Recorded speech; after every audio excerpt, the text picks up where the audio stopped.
At 5, California has the highest average gas price in the nation, and state lawmakers say enough is enough. Governor Gavin Newsom called a special session on the topic, and today a group of lawmakers heard from industry experts about California's fuel supply chain. ABC 10's Becca Habegger is live in downtown Sacramento to explain why that's important to this discussion. Becca.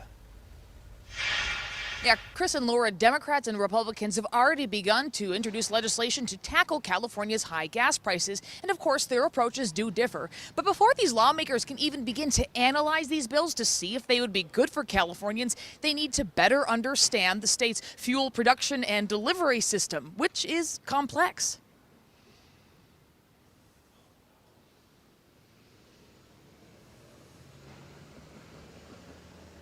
The newly formed Assembly Committee on Petroleum and Gasoline Supply heard from industry experts. They say 9 refineries produce about 90% of California's gasoline and diesel. If even one of those goes down for planned or unplanned maintenance, it can hurt supply and drive up prices for consumers. We end up with price spikes. There's no doubt about that, and we end up with some outages, and we end up with some problems. But there's generally, in those situations, there's profit incentives to solve them as quickly as you can. But some lawmakers think there's a solvable problem here. Without swift action, consumers will continue to bear the brunt of fuel price fluctuations. Democratic Assembly members have introduced legislation that would require refineries to keep extra fuel in storage, a minimum inventory, to bridge the gap when the supply drops. When we have a price spike, that a responsible system would have product on hand, but in terms of serving the California people by preventing budget-busting price spikes, I think that is something that would be desirable. Republicans and the oil industry push back on Democrats' 15-day minimum inventory proposal, saying it would actually drive up prices for consumers.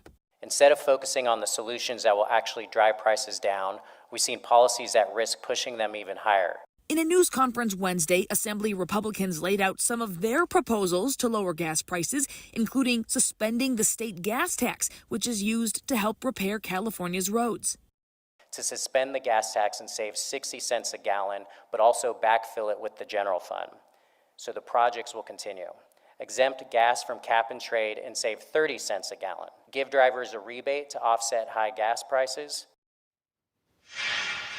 Now, today's hearing was purely informational. There was no voting or anything like that involved. And in fact, this public informational meeting will continue tomorrow morning at 10 here at the Swing Building at O Street and 10th Street. And to next week, they will consider and listen to some of the bills that have been proposed so far. And then on October 1st, there is a floor session scheduled in this special session on high gas prices in California. We know this is a developing story that impacts all of us. We are going to track it closely. Becca, thank you.